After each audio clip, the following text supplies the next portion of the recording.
하나님의 말씀은 에레미야 17장입니다. 17장 1절에서 18절, 에레미야 17장 1절, 유다의 죄는 금강석 끝 철필로 기록되되 그들의 마흔 파운과 그들의 제단 뿔에 새겼거늘. 그들의 자녀가 높은 언덕 위 푸른 나무 곁에 있는 그 제단들과 아세라들을 생각하도다. 들에 있는 나의 산아, 내 온 영토의 죄로 말미암아 내가 너의 재산과 너의 모든 보물과 산당들로 노략을 당하게 하리니. 내가 내게 준 내 기업에서 내 손을 뗄 것이며 또 내가 너로 하여금 너희 알지 못하는 땅에서 내 원수를 섬기게 하리니 이는 너희가 내 노를 맹렬하게 하여 영원히 타는 불을 일으켰습니다. 여호와께서 이와 같이 말씀하시니라. 무릇 사람을 믿으며 육신으로 그의 힘을 삼고 마음이 하나님에게서 떠난 그 사람은 저주를 받을 것이라. 그는 사막의 떨기나무 같아서 좋은 일이 오는 것을 보지 못하고 광야 간조한 곳 건건한 땅 사람이 살지 않는 땅에 살리라. 그러나 무릇 여호와를 의지하며 여호와를 의뢰하는 그 사람은 복을 받을 것이라. 그는 물가에 심어진 나무가 그 뿌리를 강변에 꽂히고 더위가 올지라도 두려워하지 아니하며 그 잎이 청청하며 가무는 데에도 걱정이 없고 결실이 그치지 아니함 같으리라. 거짓되고 심히 부패한 것은 마음이라. 누가 능히 이를 알리오마는. 만물보다 거짓되고 심히 부패한 것은 마음이라. 누가 능히 이를 알리오마는. 나 여호와는 심장을 살피며 폐부를 시험하고 각각 그 행위와 그의 행실대로 보응하나니. 불의로 치부하는 자는 자고새가 나지 아니한 알을 품은 같아서 그의 중년에 그것이 떠나겠고 마침내 어리석은 자가 되리라. 영화로우신 보호자여, 시작부터 높이 계시며 우리의 성소이시며 이스라엘의 소망이신 여호와여, 무릇 주를 버리는 자는 다 수치를 당할 것이라. 무릇 여호와를 떠나는 자는 흙에 기록되오리니 이는 생수의 근원이신 여호와를 버림이니이다. 여호와여, 주는 나의 찬송이시오니 나를 고치소서. 그리하시면 내가 낫겠나이다. 구원하소서. 그리하시면 내가 구원을 얻으리이다. 보라, 그들이 내게 이르기를 여호와의 말씀이 어디 있느냐, 이제 임하게 할지어다 하나이다. 나는 목자의 직분에서 물러가지 아니하고 주를 따라 싸우며 재앙의 날도 내가 원하지 아니하였음을 주께서 아시는 바라. 내 입술에서 나온 것이 주의 목전에 있나이다. 주는 내게 두려움이 되지 마옵소서. 재앙의 날에 주는 나의 피난처시니이다. 나를 박해하는 자로 치욕을 당하게 하시고 나로 치욕을 당하게 마옵소서. 그들을 놀라게 하시고 나는 놀라게 하지 마옵소서. 재앙의 날을 그들에게 임하게 하시며 배나되는 멸망으로 그들을 멸하소서. 하나님 아버지, 은혜를 감사합니다. 오늘 이 아침도 생명의 말씀을 주신 하나님을 감사합니다. 예수님 이름으로 감사하며 기도드리옵나이다. 아멘. 자, 우리 17장은 우리 16장과는 구별이 됩니다. 16장에서 하나님이 심판을 말씀하시기도 하고 그 다음에 다시 구원에 관한 말씀을 하시게 됐죠. 이 선지서의 특징입니다. 한쪽에서는 진노와 심판의 말씀을 하시고 또 같이 이어지는 단락인데도 한쪽에서는 구원과 회복에 대한 메시지, 하나는 공의의 심판, 다른 하나는 사랑의 이 회복, 사랑의 구원, 하나님의 이 두 마음이 선지서에는 그렇게 병행돼서 나타나기 때문에 우리가 그냥 읽으면은 마치 조울증 환자처럼 좋았다가 나빴다가 막 화냈다가 막 웃다가 뭐 이런 것처럼 느껴지는데, 이게 선지서의 일반적인 그와 같은 형식으로 되어 있다 하는 것을 알아야 되고요. 특히 오늘 본문은 17장 14절부터 보시면 나의 찬송이며 나를 고치시며 내가 낫겠나이다. 나를 구하소서. 내게 두려움이 되죠. 전부 다 이 주어가 내가 나옵니다. 그 14절부터 18절까지는 하나님의 말씀이 아니고 에레미야의 이 말씀을 기록한 에레미야의 개인적인 고백입니다. 개인적인 하나님에 대한 고백. 이게 에레미야서에는 5번 나와요. 그러니까 우리가 읽다 보면은 하나님 말씀이 나오고 에레미야가 나오고 막 이러니까는 헷갈리는 거예요. 어디까지가 하나님 말씀이고 어디까지가 에레미야이고. 근데 이게 기본이죠. 기본적으로 이런 것을 구분해야 된다. 그래 하지 않으면은 우리가 이 말씀을 이해하는데 혼돈이 되죠. 그 선지서가 어려운 것은 이제 그런 것 때문에 되는데, 그런 것만 정리되면은 선지서가 어렵지 않아요. 선지서는 아주 쉽습니다. 이 선지서 자체의 이 구조만 제대로 알면은 선지서 내용은 어렵지 않아요. 누구든지 들으면 알 수 있는 그런 내용입니다. 그래서 오늘 17장 14절에서 18절은 5번 에레미야서에 나오는 에레미야의 개인적인 고백이라 그럴까요? 하나님에 대한 기도, 그것이 나타난 거다. 어떤 학자들은 에레미야의 이 고백을 12절부터 보기도 합니다. 12절에서 18절까지로 보기도 하는데, 그건 참 구별하기가 쉽지 않은 것 같아요. 보시면은. 그렇지만 나라는 주어가 나오는 것은 14절부터 나옵니다. 그렇게 보면은 12절의 이 찬송은, 12절의 찬송은 또 그거하고는 구별되는 것 같습니다. 자, 이런 구조를 기본적으로 아는 것이 필요하다. 우리가 하나님 말씀을 배우는데 이런 기본도 없이 이렇게 보게 되니까는 혼돈스러운 거지, 이런 구조만 제대로 이해를 하면은 어렵지 않습니다. 그런데 특별히 오늘 17장은 16장하고는 완전히 구별되고 있어요. 그리고 17장은 마치 잠언이나 시편 같은 그런 내용들이 딸락딸락 나타나기 때문에, 잠언이나 시편은 이게 우리가 히브리 성경에서 케투빔, 그래서 성문서라 그러는데, 이것은 역사성보다는, 여러분 보세요. 잠언이나 시편은 역사성이 없어요. 거의 다가 뭐냐 하면 인간의 내면에 대한 탐구예요. 인간의 내면에 대한 탐구가 나오는 거예요. 그러니까 인간의 내면에 관한 탐구는 옛날이나 오늘날이나 동일한 거예요. 그리고 로마서 같은 책들에서 가리키는 것이 바로 인간의 내면에 관한 말씀입니다. 그러니까 그게 어려운 거예요.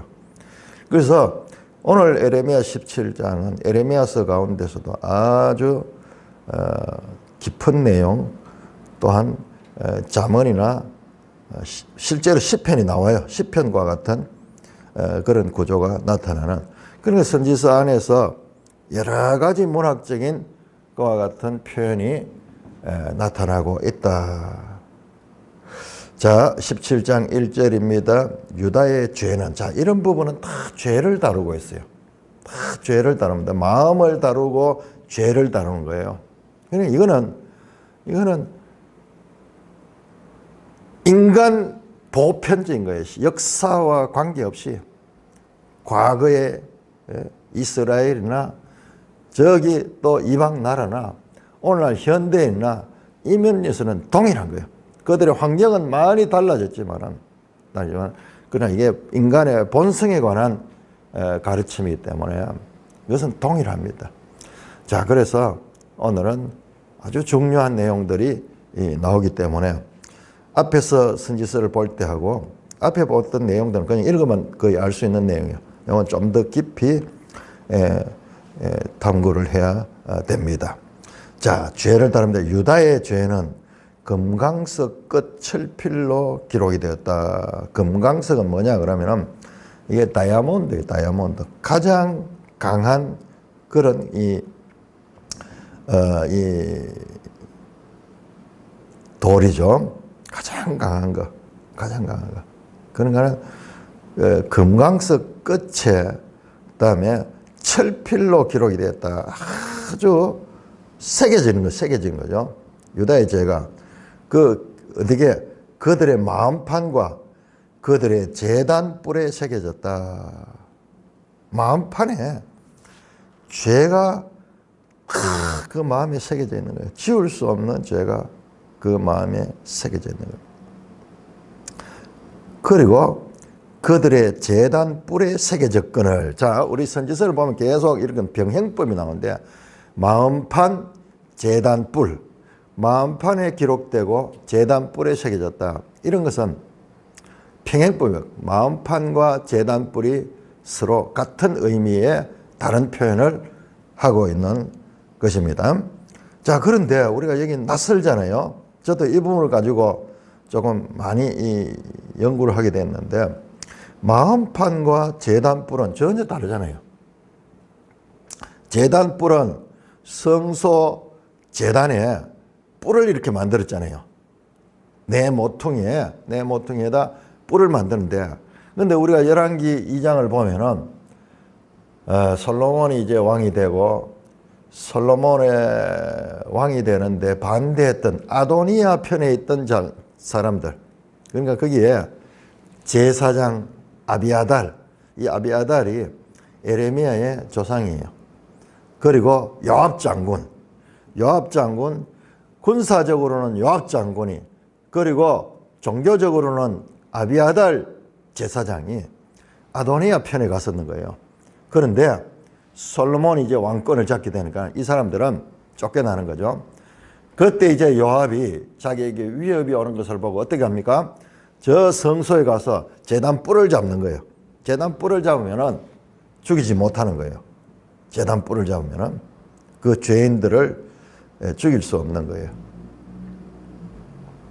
자, 그런 우리가 제단에 관한 말씀이 나오는데 유다의 죄는, 자, 오늘 이 본문은요, 마음판에 기록된 죄, 그 다음에 제단 뿔에 새겨진 죄, 이것은 신약과 구약을 아우르면서도 아주 중요한 주제를 다룹니다. 자, 먼저 마음판과 제단 뿔을 하면 왜 여기서 병행했는가? 그것을 생각해 보면요. 자, 제단은 보면은 지금 이것은 구약의 성막을 가리켜요. 성막을 보시면은 성막의 구조가 이렇게 돼 가지고 여기에 이제 문이 있고, 동쪽이죠. 동쪽에 문이 있고, 여기에 번제단이 있어요. 제단 있고, 물두멍이 있고, 이 안에, 이건 좀 길고,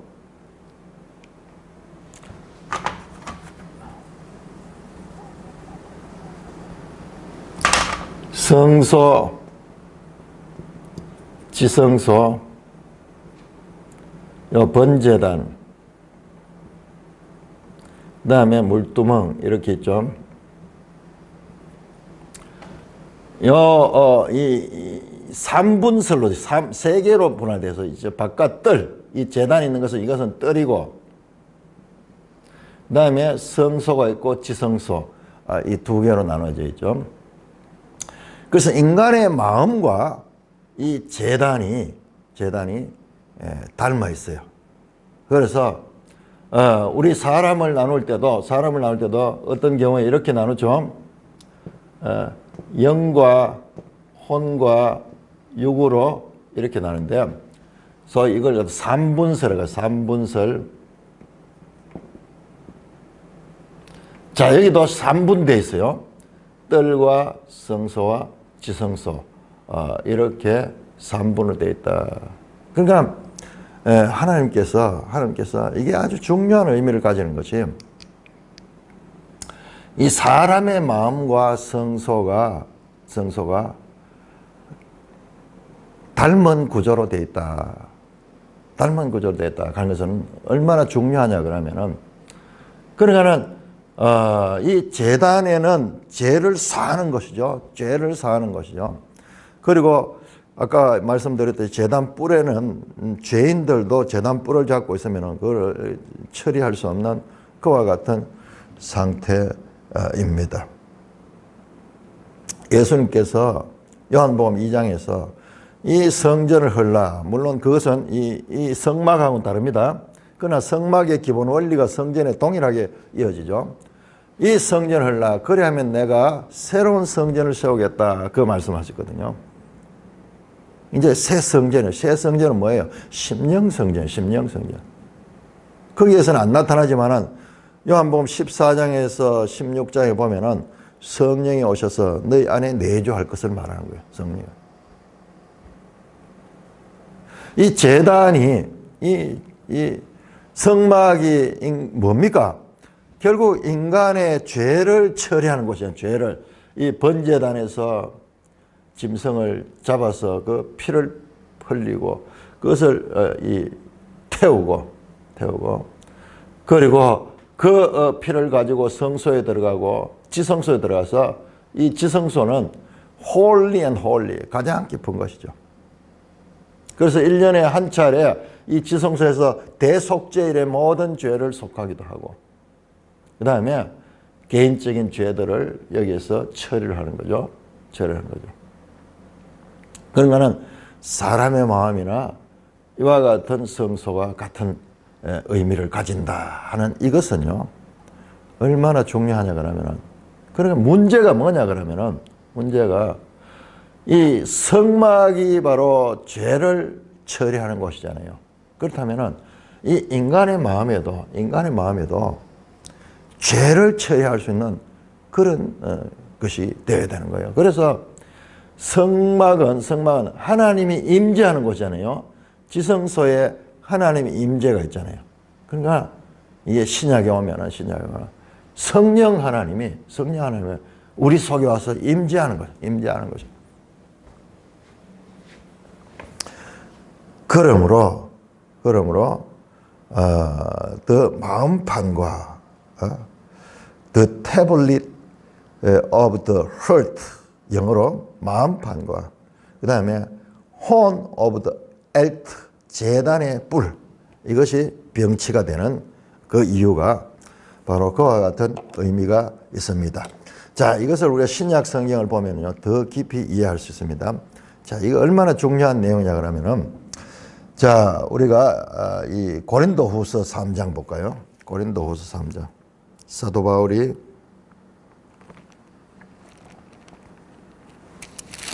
고린도후서 3장 2절부터 보시면 3장 2절. 너희는 우리의 편지라 우리의 마음에 섰고 무사람이 알고 읽는 바라.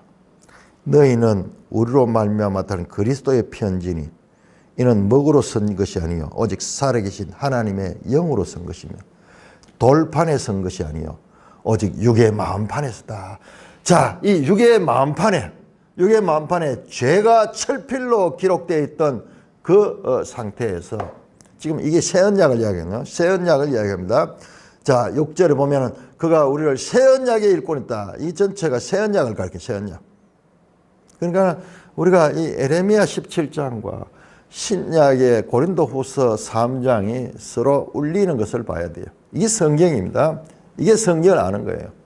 그래서 저거 죄가 기록되어 가지고 지울 수 없는 죄가 그의 마음을 지배했다 그러면은, 자, 여기에서는 이제 새로운 마음에다가 뭐로 살아계신 하나님의 영으로, 영의 철피를 가지고 마음에 새겼다는, 마음에 새겼다. 여기서는 죄가 지배했지만은 이제 성령이 지배하는 거예요. 이게 마음판에 쓴 것이다. 이 동일한 단어를 써죠. 마음판에다 기록했다.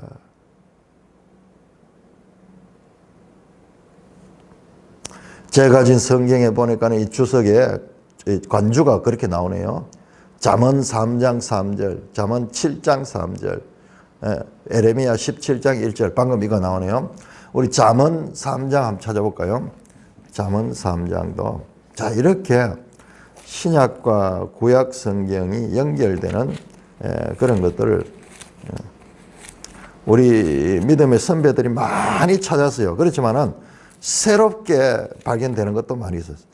잠언 3장 3절. 인자와 진리가 내게서 떠나지 말고 그것을 목에 매며 네 마음판에 새기라. 인자와 진리 뭐예요? 인자와 진리. 헤세드, 베, 에메트. 우리 마음판에. 이게 예수 그리스도예요. 은혜와 진리가 충만하더라. 사랑과 공의의 하나님. 이게 예수 그리스도를 대한 예배야. 마음판에다가 새기라.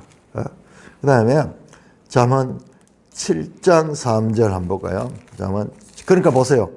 지금 에레미야 17장은 계속 시가서, 잠언, 이따 보면 나오죠. 시편 또 나옵니다. 시편 나오면. 자, 이 내용이에요.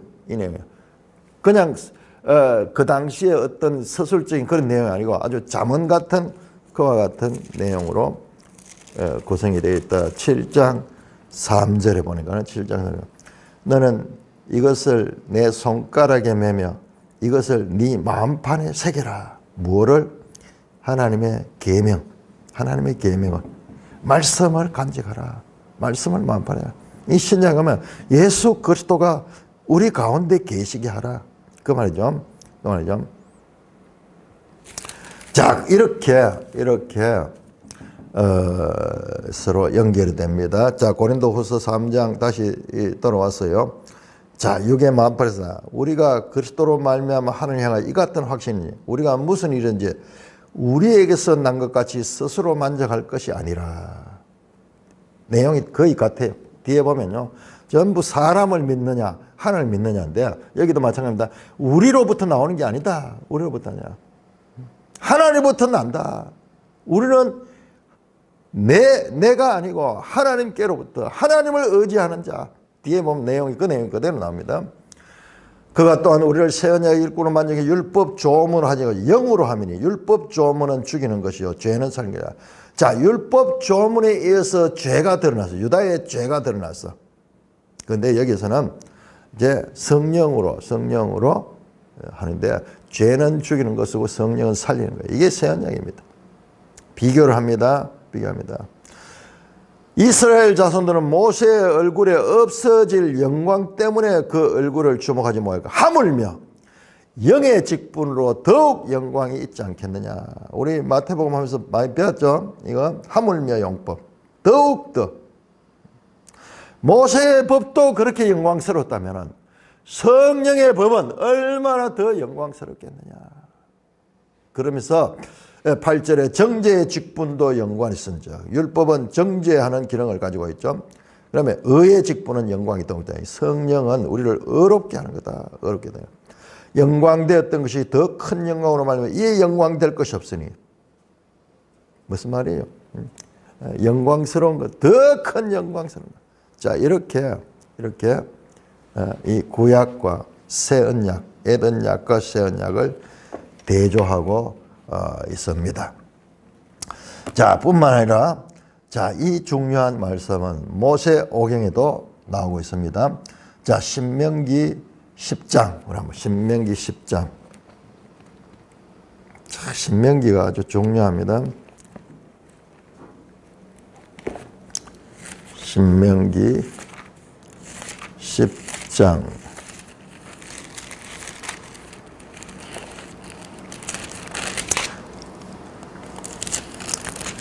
신명기 10장 16절.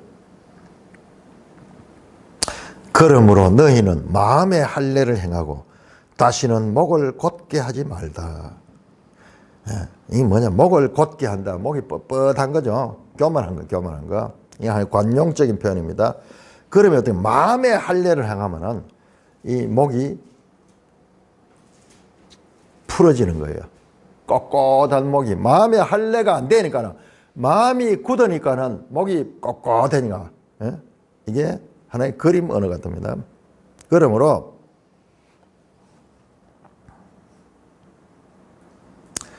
마음의 할례를 하고 다시는 목을 곧게 하자. 마음이 할례를 받아야 돼. 마음의 할례를 받아야 돼. 자, 6장 6절 한번 볼까? 신명기 6장 6절. 신명기.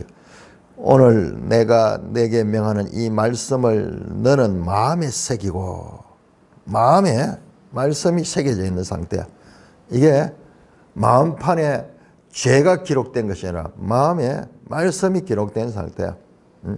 그래서 마음에 할례를 행하라. 자, 이게 바로 신명기 30장 6절이잖아요. 자, 신명기 30장 6절, 3장 6절. 내 하나님 여호와께서 네 마음과 네 자손의 마음에 할례를 베푸사 너로 마음을 다하며 뜻을 다하여 내 하나님 여호와를 사랑하게 한다.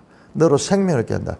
그러니까 이 마음에 성령이 내주할 적에 우리가 마음이 하나님을 사랑할 수가 있는 거예요. 자, 이게 중요한 거예요. 이게 우리 성경에서 가장 중요한 부분이 바로 이 부분이에요. 이 부분이 제일 흐린 거예요. 자, 그래서 로마서 5장 4절 보세요. 로마서 5장 4절이 그 말씀이에요. 로마서 한 절 한 절들은 그냥 나온 것이 아니라 이 구약의 이 모든 내용들을 지금 함축하고 있습니다. 5장 4절. 우리는 여기서 인내와 연단, 소망 이런 것만 많이 보는데 5장 5절이네요. 5장 5절. 소망이 우리를 부끄럽게 하지 아니하면 우리에게 주신 성령으로 말미암아 하나님의 사랑이 우리 마음에 부음받는다. 자, 성령 때문에 하나님의 사랑이 우리 마음에 부음받는 거예요. 그러니까 우리가 하나님을 사랑하게 되는 거예요. 하나님의 사랑이 우리 마음에 부었다는 거, 우리 마음에 할례를 행하여 마음을 찢고 하나님의 사랑이 우리 속에 돌아보는 거예요. 죄가 있는 것이 아니라 사랑이 성령으로 말미암아 하나님의 사랑이 우리 속에 부어졌는 거예요. 자, 그래서 7장 6절에서 로마서 우리가 이제는 우리가 얽매였던 것에 대하여 죽었으면 율법에서 이러므로 우리가 영의 새로운 것으로 생길 것이며 율법 조문에 묵은 것이 아니다. 계속 영과 이제 육을 율법 조문과 대조를 하면서 이 말씀을 풀어나가며 우리 성경에서 제일 어려운 부분이 이런 부분들이에요. 에레미야 4장 4절에서 나왔죠. 에레미야 4장 4절에서 마음의 할례를 말씀했습니다. 에레미야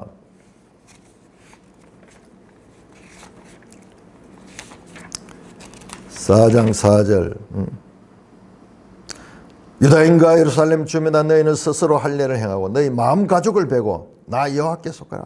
마음의 할례를 받아야 하나님께 속할 수 있는 거예요. 그래서 우리가 원리를 알게 되는 거예요. 원리를 알게 돼요. 자, 그래서 자, 본문으로 다시 돌아갑니다. 유다의 죄는 금강석 끝 철필로 기록되고 마음판과 제단불에 새겨졌다. 그래서 그들의 자녀가 그런 것을 본 그들의 자녀가 어떻게 되면 높은 언덕 위 푸른 나무 곁에 있는 그 제단들과 아세라를 생각했다. 자, 이것도 관용어입니다. 높은 언덕 위 푸른 나무 곁에 있는 이게 산에 산당을 지어놔놓고 우상을 숭배하는 그 곳을 이야기할 적에 항상 높은 언덕에 푸른 나무 곁에서 행함했다 하는 것이 그걸 나타내는 우상 숭배를 하는 우상 숭배. 그 푸른 나무 곁에 있는 그 제단들과 아세라를 생각하는더라. 그러니까 이 마음에 죄가 가득 차 있으니까 어떻게 됩니까? 저 우상 숭배하는 걸 그것을 그리워하고 늘 그걸 생각하는 거예요. 그래서 그 제단들과 아세라를 아세라는 이 풍요의 여신입니다. 이 아세라, 아스타롯, 아스타르테 이게 전부 여신인데 풍요의 여신, 이 땅에서 우리에게 풍요를 가져다주는 여신. 들에 있는 나의 산하 내 온 영토의 죄로 말미암아 내가 네 재산과 네 모든 보물과 산당을 노력당하겠다. 이 죄, 하나님은 이 죄를 보시는 거예요. 우리는 우리 자신을 모르는 거예요. 하나님이 이 죄를 얼마나 싫어하는지. 왜? 죄는 하나님과의 관계를 멀게 하기 때문에.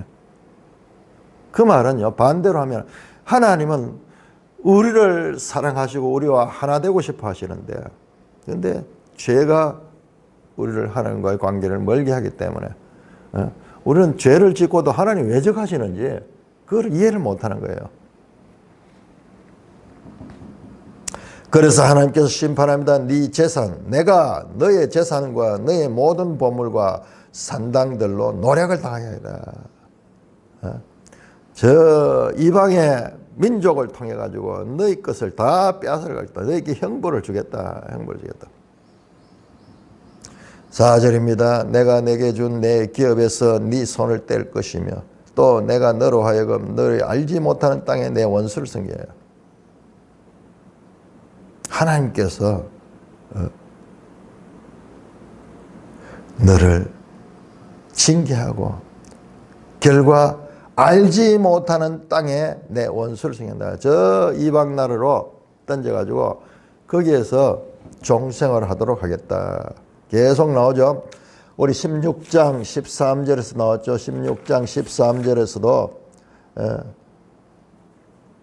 내가 너희를 이 땅에서 쫓아내어 너희 조상들이 알지 못하는 땅에 이르게 할 것이다.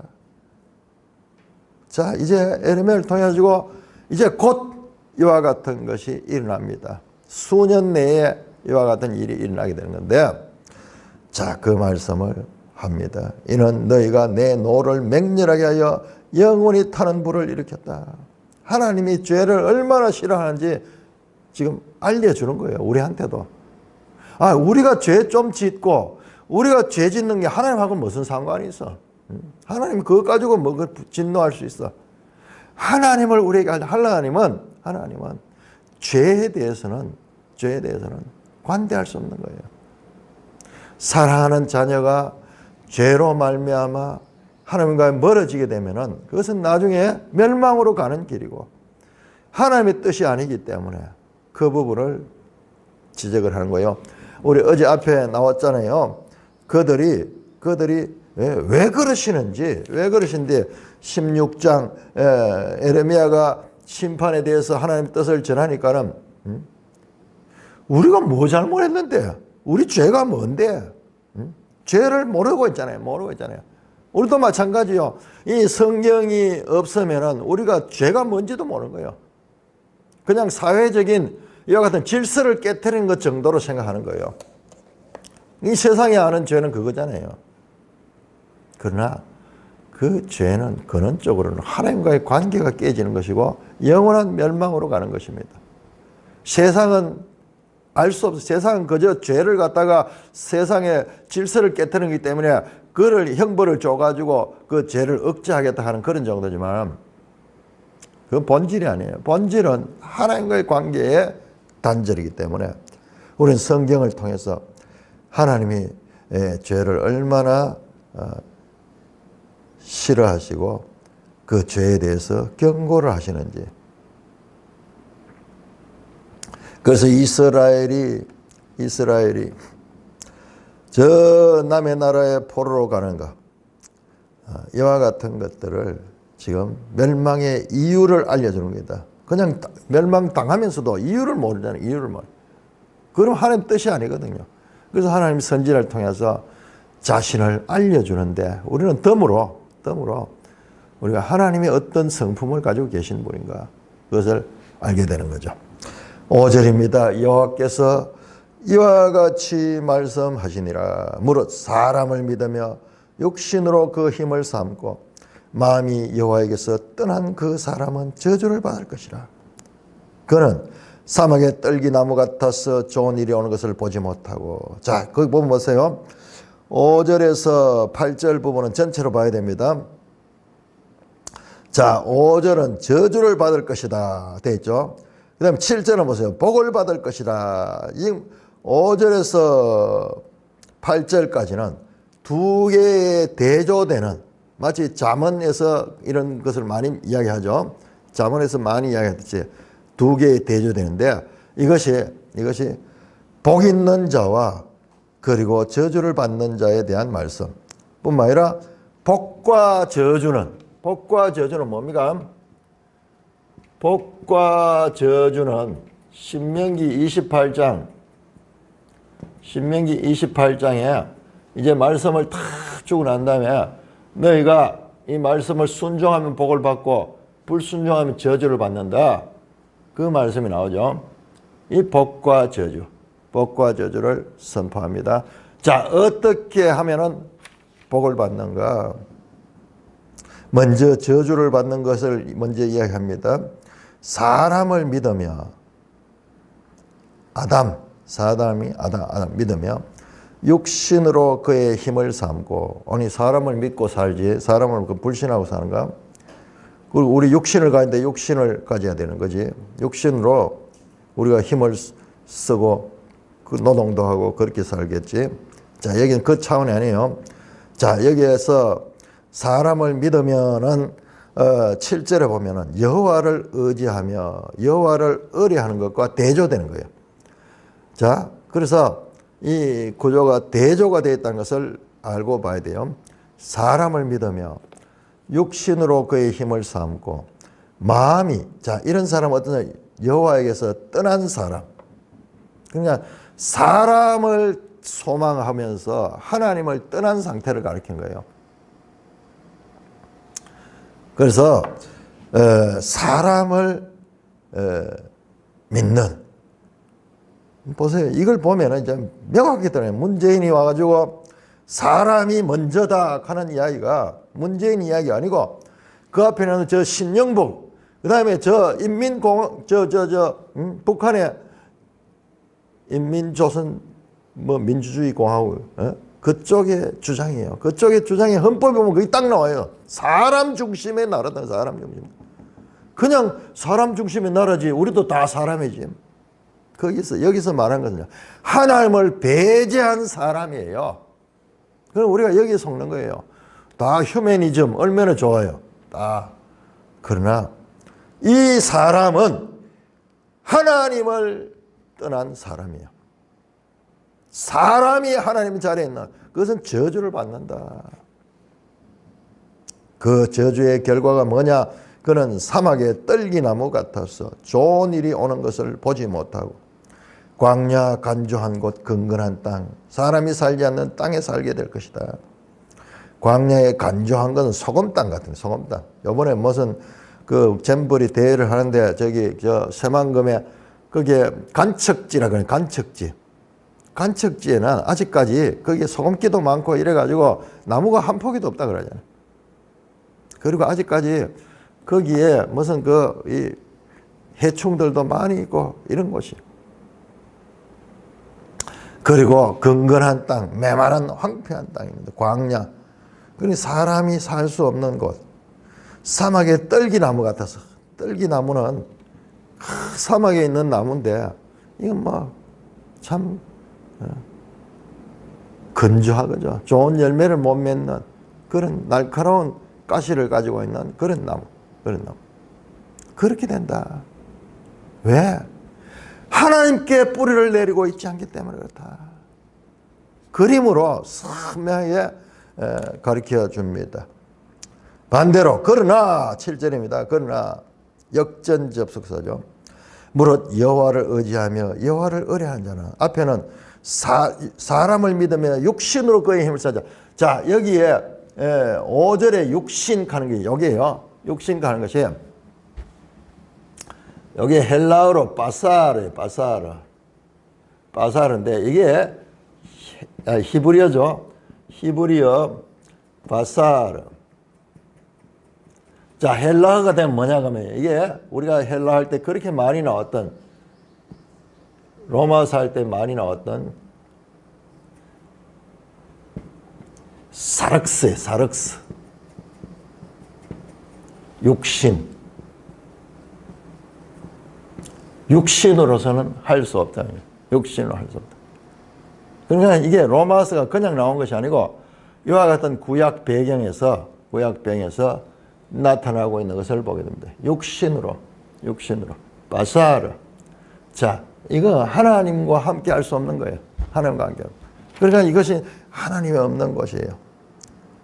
그 하나님 자리에 사람이 있고 육신이 자리 잡은 그것은 저주를 받게 되고, 그러나 무릇 여호와를 의지하고, 자, 여기서 의지하다 하는 말은 바타간데 바타인데 바짝 달라붙는 게요. 바짝 달라붙는 거. 여호와를 의뢰하는 자는 마바타 같은 말이에요. 같은데 더 의지하고 마바타 바짝 달라붙어서 떨어질 수 없는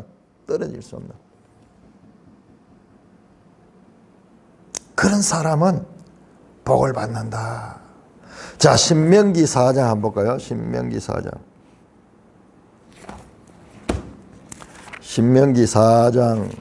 4절.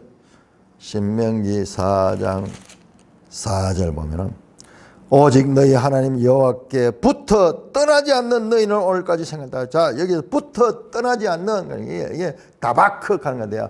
하나님께 바짝 붙어가지고 따라다니는 거예요. 바짝 붙어 따르는 거예요. 의지하는 것이 바로 이와 같은 사람. 다바크한다. 바짝 붙어가지고 여호와를 의지하며 여호와를 의뢰한 사람은 복을 받는다. 대조하고 있죠. 앞에 나와서 사람을 믿고 육신을 의지하는 자는 저주를 받고, 그러나 여호와를 의지하고 의뢰하는 자는 복을 받는다. 그는 앞에 나오는 사막의 떨기나무와 대조합니다. 물가에 심겨진 나무가 그 뿌리를 강변에 뻗치고 더위가 올지라 두려워합니다.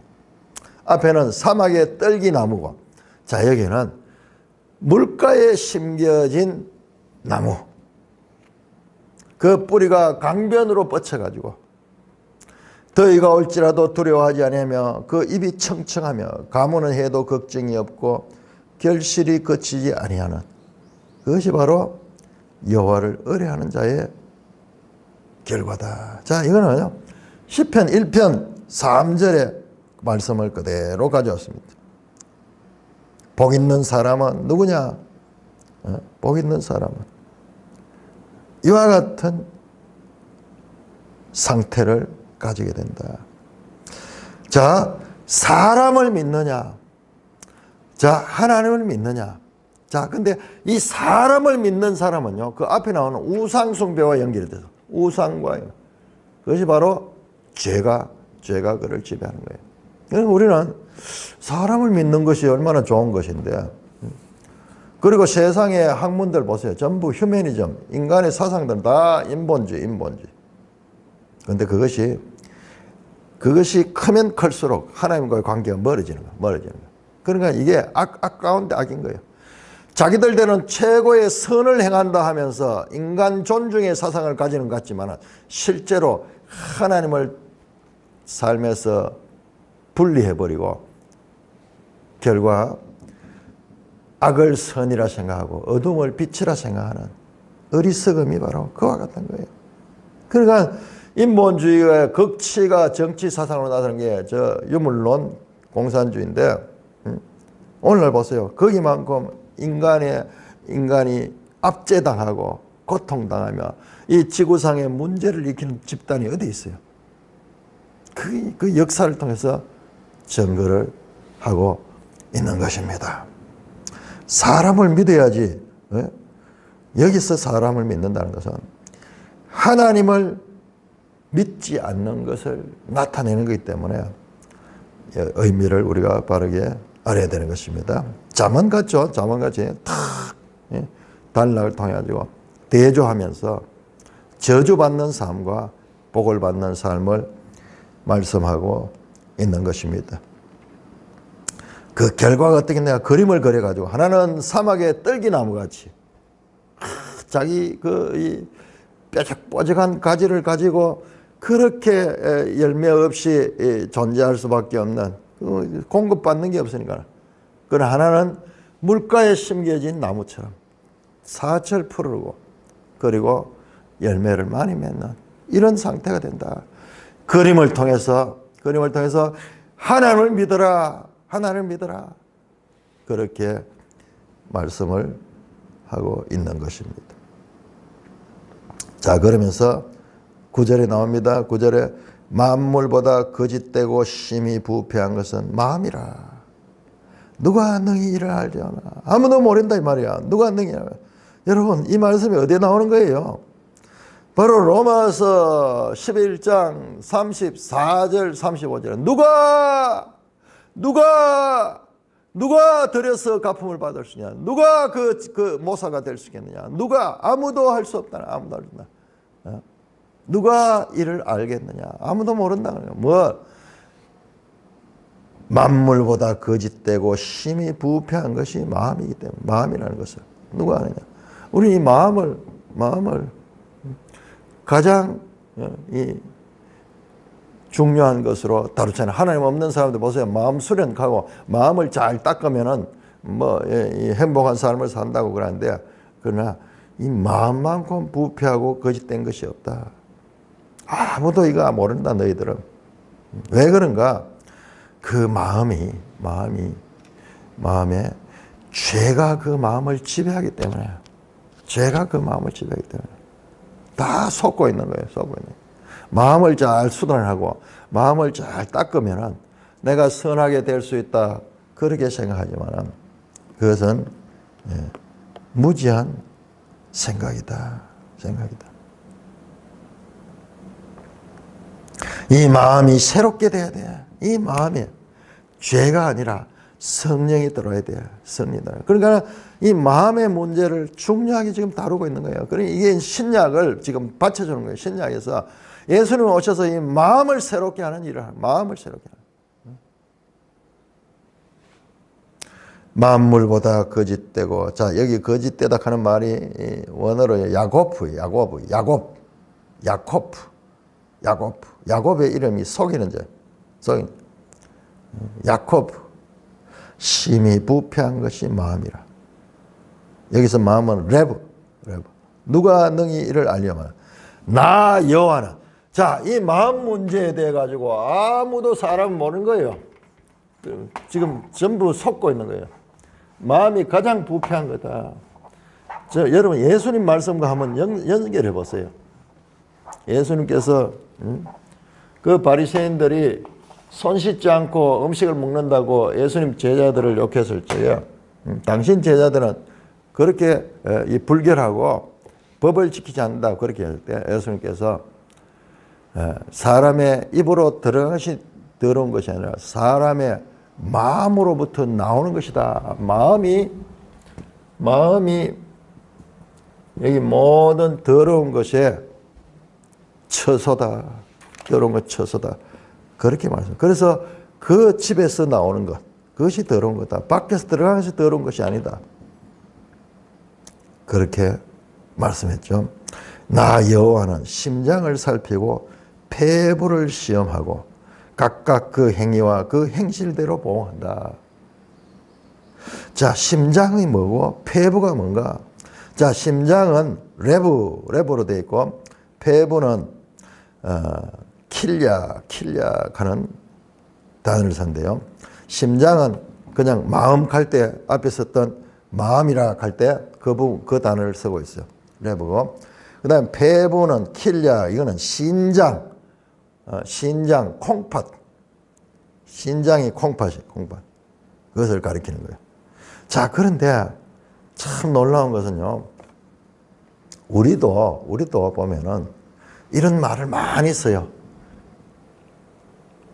창자가 끊기는 듯한 고통 이야기죠. 애간장이 끓는다. 뭐 그런 이야기 하죠. 전부 사람의 마음과 그 다음에 인간의 장기, 내부에 배에 있는 이 장기, 이걸 연결해서 말하는데 지금 이것도 그와 같은 것이에요.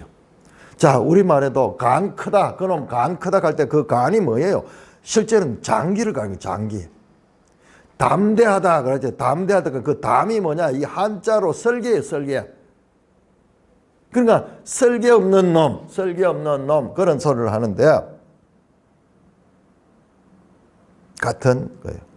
사촌이 논을 사면 배가 아프다. 그런 이야기도 이 배가 뭐냐 그러면 이 우리의 이 마음과 이 내부 장기가 아주 밀접한 연관을 가 있어.